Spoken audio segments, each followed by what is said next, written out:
Welcome back to our channel. और आज हम इस वीडियो के अंदर करने जा रहे हैं क्वेश्चन नंबर 8 से लेकर और क्वेश्चन नंबर 11 तक। मतलब ये जो पूरा एक्सरसाइज है 8.1 आज इस वीडियो के अंदर हम फिनिश कर लेंगे। तो बहुत अच्छे से देखिए कि किस तरीके से यहाँ पे ये सारे जो क्वेश्चन है ये सॉल्व होने वाले हैं। और अगर इससे प्रीवियस वीडियो अगर आपने नहीं देखा है तो उस प्रीवियस वीडियो को भी देखिए, जिसके अंदर सबसे पहले इंट्रोडक्शन है और दूसरे वीडियो में क्वेश्चन नंबर 1 से लेकर और क्वेश्चन नंबर 7 तक मैंने सॉल्व किया हुआ है। तो उस वीडियो को जरूर देखिए और उससे आपका जो कॉन्सेप्ट है वो काफ़ी अच्छा बन जाएगा। और उसके बाद अगर आप ये देखोगे तो ये और भी अच्छे से आपको समझ में आने लग जाएगा। तो करते हैं इस वीडियो को स्टार्ट। और स्टार्ट करने से पहले मैं आपको बता दूं, तो अगर आप इस चैनल पर पहली बार आ रहे हो तो चैनल को सब्सक्राइब जरूर कर लेना। और इस वीडियो को फुली वॉच करने के बाद में अगर आपको समझ में आ रहा है तो इसे लाइक और जो कमेंट है वो आप जरूर करना। तो करते हैं इस वीडियो को स्टार्ट बिना देर करे हुए। तो यहाँ पे ये कह रहा है एक्सरसाइज 8.1 के अंदर जो क्वेश्चन नंबर 8 है, इसमें कह रहा है कि if 3 cot A is equal to 4। तो यहाँ पे सॉल्यूशन के अंदर हम इसको लिख लेते हैं, जो हमारा गिवन पार्ट है कि यहाँ पे जो ये 3 cot A है ये 4 है। और हमें ये चेक करना है कि 1 minus ten square A upon में 1 प्लस टेन स्क्वायर A, ये cos square A minus sine square A इसके बराबर होता है या नहीं होता। मतलब ये जो LHS है, जो ये LHS है ये इस RHS के बराबर हो रहा है या नहीं हो रहा है, यही हमें इस क्वेश्चन के अंदर चेक करना है। और हमें दिया हुआ है 3 cot A is equal to 4, ये हमारा गिवन पार्ट है। तो जैसे कि अगर 3 जो है ये cot A से मल्टीप्लाई हो रहा है तो इसका मतलब जो ये 3 है ये आ जाएगा डिवाइड में। तो हम इस cot A को हम लिख सकते हैं 4/3। तो जो cot होता है, cot का रेशो होता है B/P। तो यहाँ पर ये जो बेस है ये हो जाएगा 4 और जो P है ये हो जाएगा 3। तो इसीलिए यहाँ पर सबसे पहले हम जो हाइपोटेन्यूज़ है, क्योंकि हमें बेस पता है और परपेंडिकुलर पता है, हाइपोटेन्यूज़ नहीं पता, तो सबसे पहले हम हाइपोटेन्यूज़ निकाल लेंगे। तो सबसे पहले ये जो बेस है ये दिया हुआ है 4, जो यहाँ पर परपेंडिकुलर है ये दिया हुआ है 3, और हाइपोटेन्यूज़ पता करने के लिए हम पाइथागोरस थ्योरम का इस्तेमाल कर लेंगे। तो बाय पाइथागोरस थ्योरम जो h स्क्वायर होता है ये होता है p square plus b square, और जो इसका स्क्वायर होता है हम इसको दूसरे हाथ पे लेफ्ट हैंड साइड पे रूट लिख सकते हैं। तो जो परपेंडिकुलर है यहाँ पर ये है 3, तो इसीलिए 3 स्क्वायर, और जो बेस है यहाँ पर ये है 4, तो ये हो जाएगा 4 का स्क्वायर। और यहाँ पे अब जो ये h है ये हो जाएगा 9 प्लस 4 का स्क्वायर ये होता है 16, और 16 और 9 अगर हम ऐड करें तो ये हो जाएगा 25, और 25 का रूट जैसे कि आपको पता है ये होता है 5, तो ये हो जाएगा हमारा h। तो अब यहाँ पर परपेंडिकुलर, बेस और हाइपोटेन्यूज ये तीनों हमको पता है, और इसको अगर हम यहाँ पर लिखें तो ये हो जाएगा जो बेस है यहाँ पे ये है 4, जो परपेंडिकुलर है ये है 3, और जो हाइपोटेन्यूज है ये है 5। और यहाँ पे उसने cot A के लिए बोला हुआ है, cot A मतलब A से ये जो एंगल है वो हम यहाँ पे रख लेते हैं। इस cot A से सारी चीज़ें देखी जा रही है, तो इसके सामने परपेंडिकुलर है और वही हमने यहाँ पर परपेंडिकुलर में 3 लिख रखा है। और जो बेस है क्योंकि यहाँ पर 90 डिग्री है और यहाँ पर हम इस A से देख रहे हैं तो इसी के बारे में ये क्वेश्चन है। तो ये बेस हो जाएगा परपेंडिकुलर और ये हो जाएगा हाइपोटेन्यूज।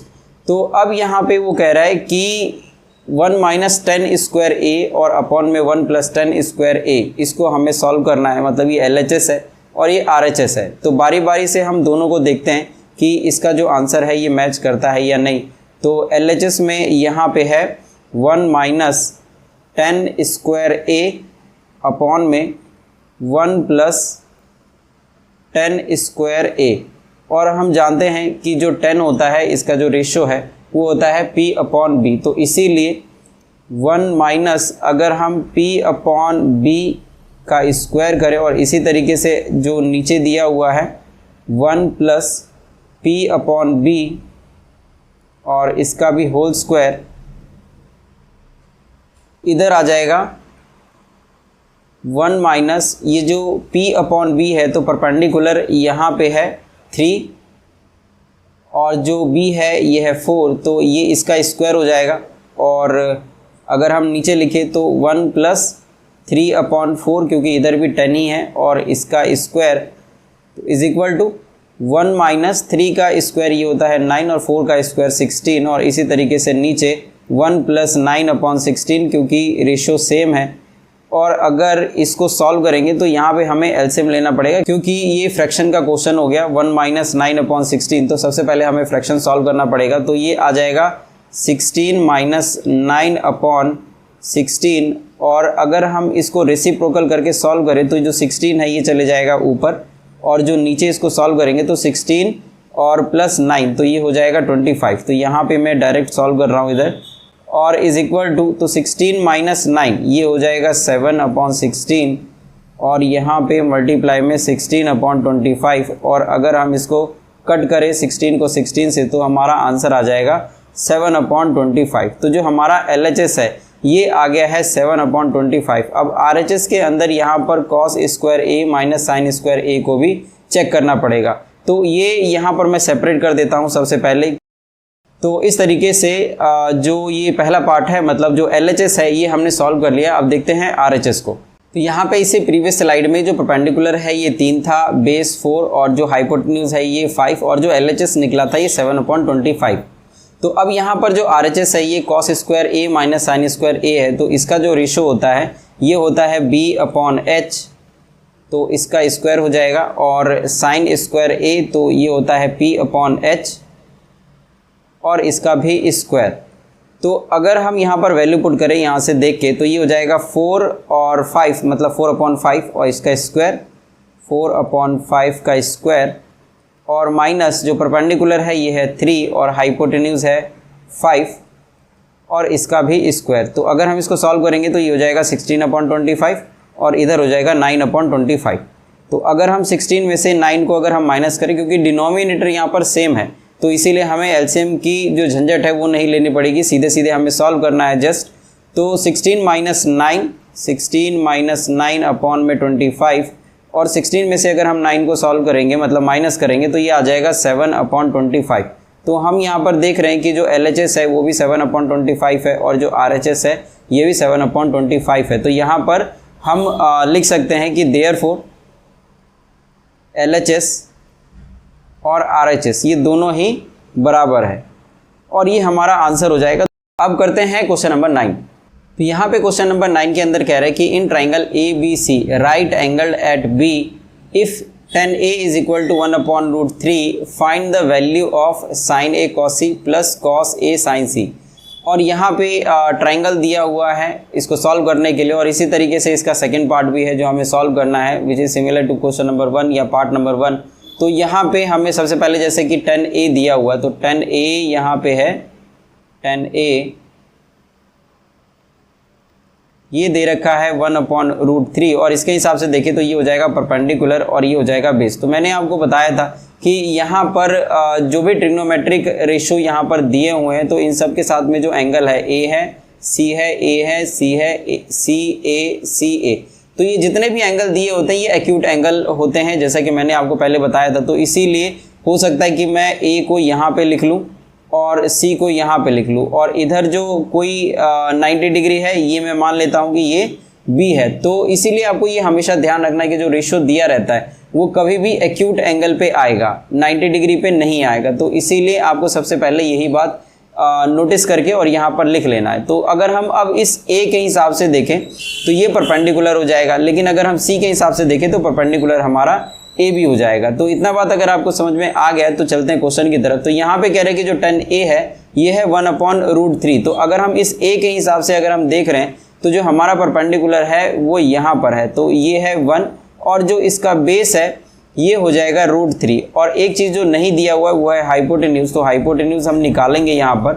तो हाइपोटेन्यूज जो है ये हो जाएगा P² प्लस B² और क्योंकि यहाँ पर दिया हुआ है जो परपेंडिकुलर है ये 1 है तो 1 का स्क्वायर और फिर है √3 तो √3 का स्क्वायर अंडर रूट और ये हो जाएगा 1 और √3 का स्क्वायर ये हो जाएगा 3 और 3 और 1 ये होता है 4 और 4 का रूट ये हो जाएगा 2। तो जो हमारा हाइपोटेन्यूज है ये आ गया है 2 और इसको हम यहाँ पर लिख देंगे। तो इस तरीके से ये जो डायग्राम है इसके साथ में ये जो जितने भी चीज़ें होती हैं ये आपको लिख लेना है। उसके बाद यहाँ पर जैसे फर्स्ट पार्ट में कह रहा है कि sign A cos C plus cos A sign सी, ये पता करो। तो यहाँ पर सॉल्यूशन के लिए जैसे कि यहाँ पर साइन ए कॉस सी और कॉस ए साइन सी ये सब दिया हुआ, तो सबसे पहले हम यहाँ पर इन सभी रेशो को लिख लेते हैं। तो यहाँ पर ये जो साइन ए है ये हो जाएगा परपेंडिकुलर अपॉन में हाइपोटेन्यूज। तो यहाँ पे जो परपेंडिकुलर है, अगर हम इस ए से देखें तो परपेंडिकुलर 1 हो जाएगा और जो हाइपोटेन्यूज है ये हो जाएगा 2, तो इसीलिए ये आ जाएगा 1/2। फिर इसी तरीके से अगर हम साइन सी देखें तो साइन सी भी परपेंडिकुलर अपॉन हाइपोटेन्यूज हो जाएगा। तो यहाँ पर जो सी है, अगर हम सी से देखेंगे तो हमारा परपेंडिकुलर √3 होगा, तो इसीलिए यहाँ पर ये हो जाएगा √3। हाइपोटेन्यूज कभी चेंज नहीं होता, इसीलिए इसको हम सेम लिखेंगे 2। तो यहाँ पर साइन ए और साइन सी आ चुका है। अब करते हैं कॉस ए। तो जो कॉस ए है ये होता है B/H। तो जो बेस है, अगर हम ए से देखें, ए से अगर हम देख रहे हैं तो ए पे एक एंगल है और एक है बी पे एंगल, मतलब ये बेस हो जाएगा। तो बेस वो होता है जिस पे दोनों एंगल होते हैं, जो ये पूछा जा रहा है वो, और 90 डिग्री। तो यहाँ पे ए बी साइड ऐसा है जिस पे ए एक कॉर्नर पे एंगल है, मतलब ए से देखा जा रहा है, और बी पे 90 डिग्री है, तो ये बेस हो गया। तो यहाँ पर जो ये बेस है ये हो जाएगा √3 और जो हाइपोटेन्यूज है ये हो जाएगा 2। फिर इसी तरीके से अगर हम कॉस सी अगर करें तो ये भी हो जाएगा B/H। और अगर यहाँ पर जो बेस है सी से अगर हम देखें, यहाँ पे सी से अगर हम देखें तो सी के हिसाब से ये जो साइड है BC ये बेस हो जाएगा, क्योंकि यहाँ 90 डिग्री है और हम सी से देख रहे हैं, तो इसीलिए ये बेस हो जाएगा। तो यहाँ पे है 1, तो ये हो जाएगा 1। हाइपोटेन्यूज में कभी चेंज नहीं आता है, तो ये रहेगा 2। तो ये सेम हो गया। तो इस तरीके से ये हमने ये चारों निकाल लिए हैं। अब यहाँ पर बारी बारी से ये जो दोनों पार्ट है इसको हम इजीली सॉल्व कर पाएंगे। तो जो फर्स्ट पार्ट है इसके अंदर ये कह रहा है कि साइन ए कॉस सी और प्लस कॉस ए और साइन सी, ये क्या होगा। तो यहाँ पर जो भी हमने निकाला, जैसे साइन ए हमने निकाला है ये 1/2 है, तो सीधे सीधे हम पुट कर देंगे। कॉस सी हमने निकाला है यहाँ पर 1/2, फिर है प्लस, और जो कॉस ए है ये है √3/2 और मल्टीप्लाई जो साइन सी है ये है √3/2। तो अब अगर हम इसको सॉल्व करें तो 1/2 मल्टीप्लाई करेंगे, ये आ जाएगा 1/4 और प्लस √3/2 है, तो √3/2 दोनों तरफ है। तो अगर हम √3/2 इसका स्क्वायर अगर हम करें तो स्क्वायर से रूट कैंसिल हो जाएगा, या √3 को अगर √3 से अगर हम मल्टीप्लाई करें तो 3 का पेयर बन जाएगा और बाहर आ जाएगा। तो यहाँ पर हम जस्ट इसको 3 लिख सकते हैं और 2 का स्क्वायर ये भी हो जाएगा 4, 2 2 ज़ा 4। और अब यहाँ पर 1 + 3 अगर ये ऐड करें 1 + 3/4, तो हमारा आंसर आ जाएगा 4/4 और कट करें तो ये आ जाएगा 1। मतलब अल्टीमेटली जो हमारा आंसर है ये 1 है इस फर्स्ट पार्ट का। और इसी तरीके से अब देखते हैं इसका सेकंड पार्ट दूसरे स्लाइड पे। तो यहाँ पे सेकंड पार्ट के अंदर अब हमें पता करना है cos A cos C minus sign A sign सी। और यहाँ पर यही रेशियो जो हमने पहले निकाला था वही चीज़ यहाँ पर लिखा हुआ है। तो हम बारी बारी से इन सभी को देख के इसके अंदर वैल्यू को पुट कर देंगे। तो यहाँ पे सबसे पहले जो cos a है ये है √3/2, तो यहाँ पर हम लिख लेंगे √3/2 और मल्टीप्लाई cos c, यहाँ पर ये दिया हुआ है 1/2, तो 1/2 माइनस में जो sin a है ये है 1/2 और जो sin c है ये है √3/2। तो अगर हम इसको सॉल्व करेंगे तो √3 को अगर हम 1 से मल्टीप्लाई करें तो ये आ जाएगा √3 और 2 2 ज़ा 4, और इधर है √3 को 1 से मल्टीप्लाई करेंगे तो अगेन √3 आ जाएगा और 2 2 ज़ा 4। तो यहाँ पर ये सेम नंबर आगे और पीछे, तो सेम नंबर में से अगर हम सेम नंबर को सब्ट्रैक्ट करते हैं तो इसका जो आंसर आता है वो आता है 0। तो जो सेकंड पार्ट है इसका भी आंसर निकल गया है जो कि है 0। तो इस तरीके से जो ये क्वेश्चन नंबर 9 है इसको हम सॉल्व कर लेंगे। तो आई होप कि आपको ये समझ में आ रहा है। अब चलते हैं अगले क्वेश्चन की तरफ। तो अब करते हैं एक्सरसाइज 8.1 से क्वेश्चन नंबर 10। यहाँ पर ये कह रहा है कि in triangle P Q R right angle at Q P R plus Q R is equal to 25 centimetre, और जो पी क्यू है ये 5 सेंटीमीटर दिया हो। तो सबसे पहले हम इस ट्राइंगल को कंप्लीट करते हैं जैसा हमको इन्फॉर्मेशन गिवन है। तो यहाँ पे अगर मैं इसको P मान लूँ और राइट एंगल एट Q कह रहा है तो यहाँ पे 90 डिग्री पे हम Q बना लेते हैं। तो जो ये तीसरा वर्टेक्स है ये हो जाएगा R। तो यहाँ पे ये कह रहा है कि अगर PR और QR को अगर हम ऐड करें तो इसका जो आंसर है ये 25 आ रहा है, और जो पी क्यू है ये 5 सेंटीमीटर हमको दिया ही हुआ है, 5 सेंटीमीटर। तो ये दो साइड हमको नहीं दिया हुआ और ये कह रहा है कि determine the values of sine P, cos P, ten P. तो यहाँ पे इस तीनों को हमें पता करना है और जैसा कि यहाँ पर ये पी कह रहा है तो इसका मतलब जो पी है वो एक्यूट एंगल पे होगा। तो हो सकता है जो पी हमने यहाँ पे लिखा है वो यहाँ भी हो सकता था जो पी है। तो हम फिलहाल यहीं के हिसाब से निकालेंगे। तो एक यहाँ पर जो पी है इसी के हिसाब से ये तीनों दे रखा है, तो हम समझते हैं कि जो थीटा है वो यहाँ पर है। तो अगर थीटा यहाँ पर है और पी क्यू हमको 5 सेंटीमीटर दिया हुआ है और P R plus Q are ये दिया हुआ है 25 सेंटीमीटर, सबसे पहले इन सभी चीज़ को हम गिवन करके लिख लेते हैं, उसके बाद हम इसको सॉल्व करते हैं। तो सॉल्यूशन में जो हमारा गिवन पार्ट है, गिवन दैट कि जो पी क्यू है ये हमको दिया हुआ है 5 सेंटीमीटर और जो ये P R plus Q are ये दिया हुआ है 25 सेंटीमीटर।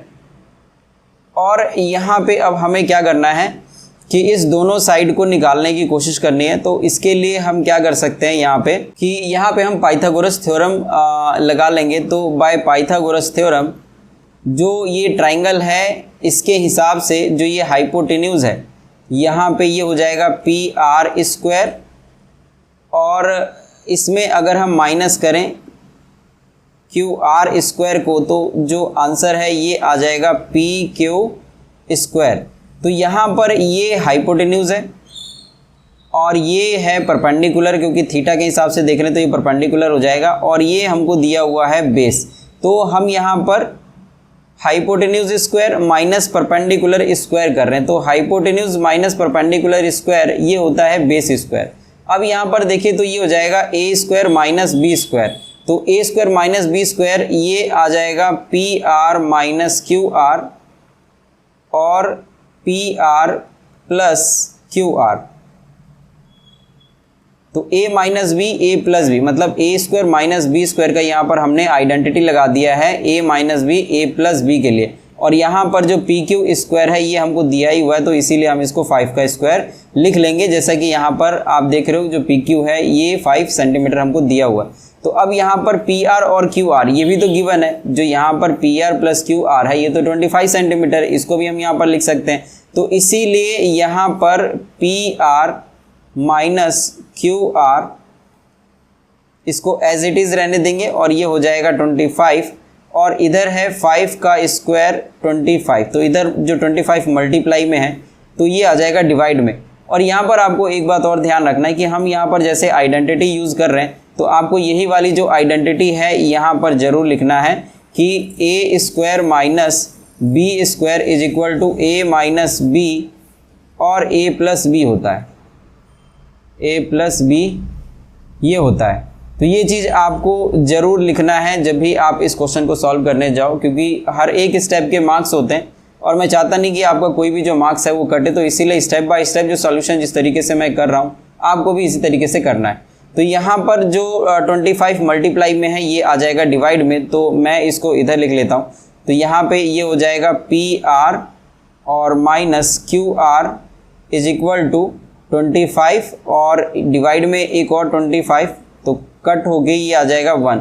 तो यहाँ पर P R minus Q are ये आ जाएगा 1 और यहाँ पे देखिए जैसे P R plus Q are ये 25 सेंटीमीटर दिया हुआ तो हम मान लेते हैं कि ये हमारा इक्वेशन 1 है और जो ये नया आया है ये इक्वेशन 2 है। और इसको अगली स्लाइड पे इस दोनों को ही लेकर जाते हैं और इस दोनों को सॉल्व करके पी आर और क्यू आर निकालने की कोशिश करते हैं। यहाँ पे ये जो P R plus Q are है ये है 25 सेंटीमीटर और P R minus Q are ये है 1। तो यहाँ पे अगर इस इक्वेशन 1 और 2 को अगर हम सॉल्व करेंगे तो जैसे आपने चैप्टर 3 में सॉल्व किया था, जैसे एलिमिनेशन मेथड है और सब्स्टिट्यूशन मेथड है, हम किसी मेथड को इस्तेमाल करके और पी आर और क्यू आर की जो वैल्यू है वो निकाल सकते हैं। मतलब अगर ये x plus Y is equal to 25 है और ये x minus Y is equal to 1 है तो आप सोचो कि जो चैप्टर 3 है उसके अंदर आपने किस तरीके से सॉल्व किया था। तो यहाँ पे उसी तरीके का इस्तेमाल हम कर रहे हैं। तो इसीलिए इक्वेशन 1 और इक्वेशन 2 जो बना हुआ है इसको हम क्या कर देंगे, ऐड कर देंगे। तो इसीलिए adding equation 1 and 2, adding equation 1 and 2।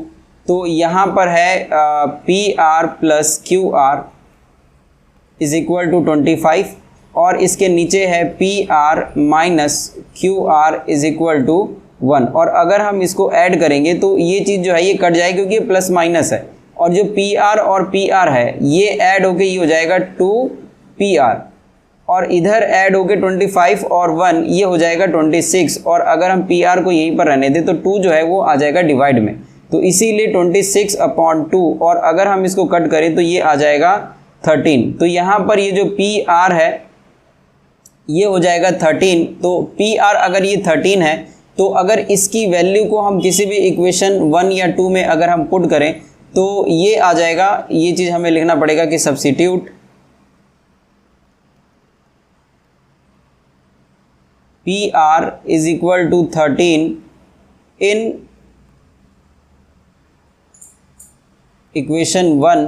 तो यहाँ पे आ जाएगा पी आर की जगह पे 13 प्लस जो इक्वेशन 1 है इसकी बात हो रही है, तो यहाँ पे है Q R is equal to 25। तो क्यू आर जो है हम यहीं पर रहने देंगे, और जो 25 है एज इट इज़ 13 चले जाएगा पीछे -13, और इसका आंसर आ जाएगा 12। तो जो क्यू आर है ये आ गया है 12। तो क्यू आर 12 है और जो पी आर है ये है 13। और अगर हम इसी दोनों को अगर हम पुट करें जो हमारा ट्राइंगल था उसके अंदर, तो देखते हैं कि ये क्या आता है। तो यहाँ पे हमें ये याद रखना है क्यू आर क्या है 12 और दूसरा है 13। तो इस तरीके से जो क्यू आर जो हमने निकाला है ये है 12 और जो पी आर है ये है 13। तो इस तरीके से ये जो पूरा ट्राइंगल है ये कंप्लीट हो गया है। और अब हम इसको इस पूरे ही डायग्राम को अब लेके चलते हैं उस स्लाइड पे, और इसको हम सॉल्व करेंगे कि जो साइन पी, कॉस पी और टेन पी है ये तीनों जो रेशो है ये तीनों ये क्या क्या होंगे। तो यहाँ पे जैसे हमने देख लिया कि जो ट्राइंगल है अब ये पूरा कंप्लीट हो चुका है। ये 5 है, ये 12 है और ये है 13। और हमें अब साइन पी निकालना है सबसे पहले। तो साइन पी जो है ये हो जाएगा परपेंडिकुलर अपॉन हाइपोटेन्यूज। तो जो ये परपेंडिकुलर है अगर हम इस पी से देखें तो जो परपेंडिकुलर है ये हो जाएगा 12। तो इसीलिए हम यहाँ पर लिखेंगे 12, और जो हाइपोटेन्यूज है ये चेंज नहीं होता इसीलिए ये आ जाएगा 13। और अगर हम कॉस पी अगर हम देखें तो ये होता है बेस अपॉन हाइपोटेन्यूज, और अगर पी के हिसाब से देखें तो जो बेस है हमारा ये हो जाएगा 5। तो 5 और जो हाइपोटेन्यूज है वो है 13, और इसीलिए यहाँ पर हम लिखेंगे 5/13।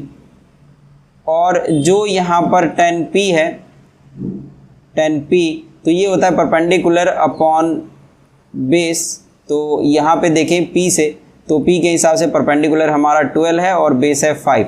तो यही चीज़ हम यहाँ पर लिख देंगे 12/5, और ये जो हमारा आंसर है ये आ चुका है। तो जो ये सारा जो फाइनल आंसर है देयरफॉर करके, और जो भी चीज़ें उसने पूछ रखी हैं उस सभी का बारी बारी से आपको जवाब दे देना है। तो इस तरीके से जो ये क्वेश्चन नंबर 10 है ये कंप्लीट हो गया। और चलते हैं अब लास्ट क्वेश्चन की तरफ। तो अब करते हैं एक्सरसाइज 8.1 से क्वेश्चन नंबर 11, और इसके अंदर कह रहा है कि state whether the following are true और फॉल्स। तो यहाँ पर ये जितने भी स्टेटमेंट दिए हुए हैं ये इसके लिए हमें ये पता करना है कि ये ट्रू है या फॉल्स है, और जस्टिफाई योर आंसर ये कह रहा है कि उसके बारे में आपको बताना भी है, जस्टिफिकेशन भी देनी है। तो यहाँ पर the value of 10a is always less than 1। तो जो स्टेटमेंट है ये कह रहा है कि जो 10a है जब भी हम इसकी वैल्यू निकालेंगे तो ये हमेशा क्या रहेगा 1 से छोटा आएगा, लेकिन ऐसा कुछ भी नहीं है। ये फॉल्स स्टेटमेंट है। जो पहला है यहाँ पर हम इसको लिख लेते हैं, जो सबसे फर्स्ट है ये फॉल्स स्टेटमेंट है, क्योंकि अगर हम एक डायग्राम बनाकर देखें, एक अगर हम इस तरीके से कोई एक डायग्राम बना के देखें जिसके अंदर अगर ये परपेंडिकुलर हो जाए और ये हो जाए बेस, तो बेस और परपेंडिकुलर ये छोटे बड़े हो सकते हैं। तो अगर हम इसका अगर रेशो, जैसे अगर मान लीजिए कि यहाँ पर अगर a है और अगर हम 10a, जो 10a है अगर हम यहाँ पर अगर लिखें तो यहाँ पर अगर हम परपेंडिकुलर को अगर हम 4 मान लें और अगर जो बेस है ये 3 मान लें, क्योंकि बेस और परपेंडिकुलर ये छोटे बड़े हो सकते हैं, इससे कोई फ़र्क नहीं पड़ता। और अगर ये छोटे बड़े हो सकते हैं तो जो परपेंडिकुलर है अगर ये 4 है तो यहाँ पर इसका रेशो होता है 4/3। और अगर हम इसको करेंगे 4/3 को अगर हम मतलब इस 4 को अगर हम 3 से अगर डिवाइड करेंगे तो ये आ जाएगा 1 पॉइंट तकरीबन में 3, जो कि 1 से ग्रेटर है। तो ऐसा कुछ भी नहीं है कि जो वैल्यू ऑफ 10a है इज़ ऑलवेज लेस देन 1, 1 से ही छोटा होगा अगर हम 10a की वैल्यू निकालें, क्योंकि यहाँ पर परपेंडिकुलर और बेस ये छोटे बड़े हो सकते हैं और इसीलिए कोई ज़रूरी बात नहीं कि ये एक से छोटा ही आएगा। आ सकता है, छोटा भी आ सकता है, बट हमेशा नहीं, जैसा कि इसने बोला है ऑलवेज। तो यहाँ पर ये स्टेटमेंट इसीलिए फॉल्स हो जाएगा। और यहाँ पर हम इसको एंगल से भी प्रूफ कर सकते हैं कि जो जैसे कि हम ये नेक्स्ट वाला जो एक्सरसाइज है, एक्सरसाइज 8.2, उसके अंदर हम देखेंगे जो tan 60 होता है, जो tan 60 होता है ये होता है √3, और जो √3 है ये होता है 1.73। तो जो tan a है, मतलब a जो है अगर 60 डिग्री हो तो इसकी जो वैल्यू है ये 1.73 जो 1 से ग्रेटर हो जाएगा। तो यहाँ पर हम लिख सकते हैं कि ये स्टेटमेंट फॉल्स है।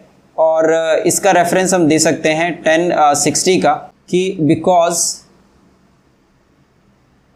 बिकॉज जो tan 60 है ये √3 होता है और √3 ये होता है ग्रेटर देन 1। या फिर हम ऐसे ही बोल सकते हैं जो दूसरा वैल्यू है tan 45, इसकी जो वैल्यू है ये होता है 1, और 1 यहाँ पर इक्वली है, 1 के इक्वली है, जबकि उसने कहा था कि ये लेस देन क्या है 1 होता है। तो लेस देन 1 नहीं है, ये इक्वल भी है और ये ग्रेटर भी है। तो इस तरीके से ये जो फर्स्ट पार्ट है फॉल्स, इसका आंसर आ गया। अब यहाँ पर हम देखते हैं सेकेंड पार्ट को। सेकेंड पार्ट के अंदर कह रहा है कि जो sec A है ये होता है 12/5 for some value of angle A।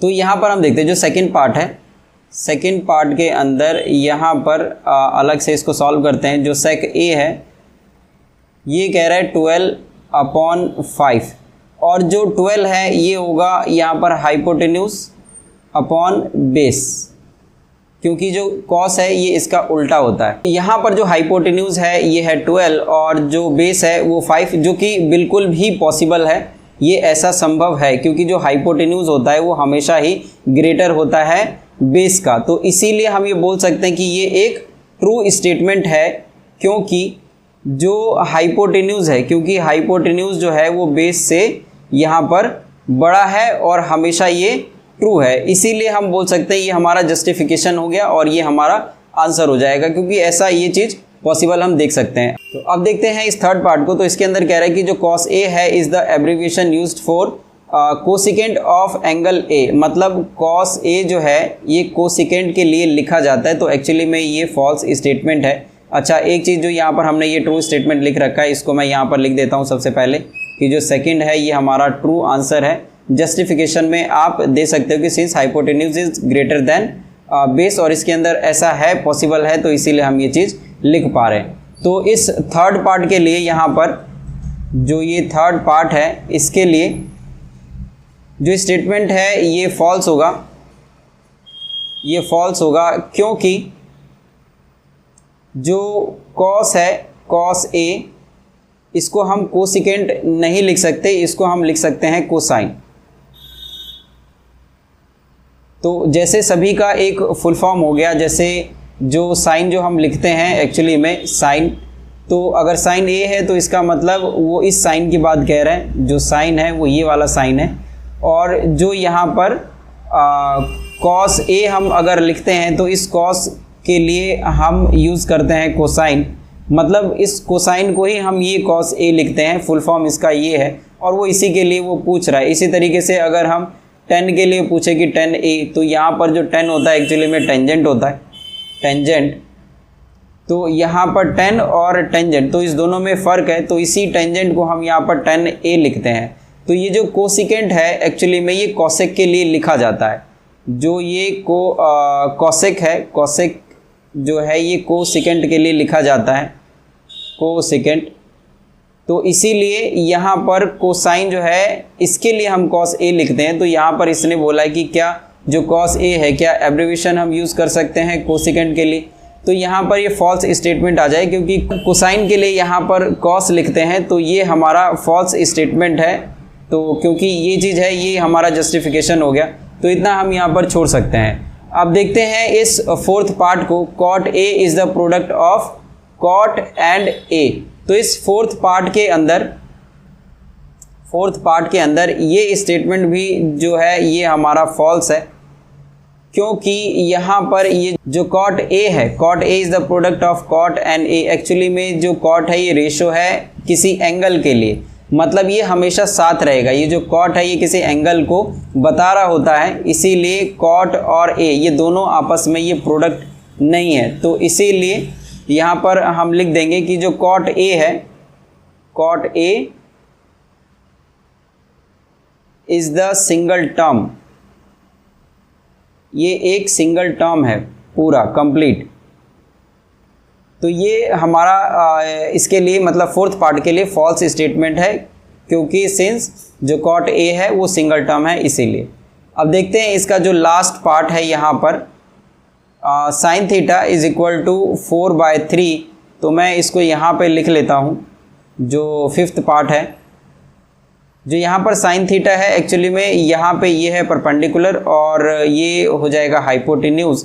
तो ये भी यहाँ पर फॉल्स स्टेटमेंट है, फॉल्स स्टेटमेंट, क्योंकि जो यहाँ पर परपेंडिकुलर है ये 4 है और जो हाइपोटेन्यूज है ये यहाँ पर 3 है, और ये बिल्कुल भी पॉसिबल नहीं हो सकता, which is not possible, which is not possible. ये आपको यहाँ पे ये पूरा लिखना चाहिए पॉसिबल, क्योंकि यहाँ पर ये स्पेस नहीं, इसीलिए मैं यहाँ पर नहीं लिख रहा, क्योंकि हम जानते हैं इसके लिए आपको लिखना पड़ेगा इसके बाद जो स्टेटमेंट है ये लिखना पड़ेगा कि वी नो दैट, कि ये हम हमेशा जानते हैं कि जो हाइपोटेन्यूज होता है इज़ ग्रेटर देन परपेंडिकुलर, और जो हाइपोटेन्यूज है ये ग्रेटर देन बेस भी होता है। तो इसीलिए यहाँ पर जो साइन ए है ये 4/3 दिया होता है, ये परपेंडिकुलर होता है यहाँ पर 4, और ये हाइपोटेन्यूज और परपेंडिकुलर यहाँ पर ग्रेटर दिखाया गया जो कि फॉल्स है। तो इसीलिए यही बात हम लिखेंगे कि परपेंडिकुलर 4 हाइपोटेन्यूज 3 ये पॉसिबल नहीं है। तो इस तरीके से ये जो पांचों पार्ट है इसको हम सॉल्व कर लेंगे, और आई होप कि आपको ये समझ में आया होगा 11th पार्ट तक। यहाँ पे इस वीडियो में अगर आपको जो भी मैंने क्वेश्चन समझाया है अगर ये बहुत अच्छे से आपको समझ में आ गया तो इस वीडियो के ऊपर लाइक और कमेंट ज़रूर करना है आपको। और इसी तरीके से जो नेक्स्ट वीडियो में हम एक्सरसाइज 8.2 को कवर करेंगे तो उसको भी आप ज़रूर से ज़रूर देखिए। इसके लिए जो बेल नोटिफिकेशन है उसको आप ऑन कर लीजिए, ताकि अगर मैं नेक्स्ट जो एक्सरसाइज है उसको जब मैं शुरू करूँ तो आपको ये इसका जो नोटिफिकेशन है, इन्फॉर्मेशन है वो मिल सके। तो मिलते हैं नेक्स्ट वीडियो के अंदर। Thank you so much.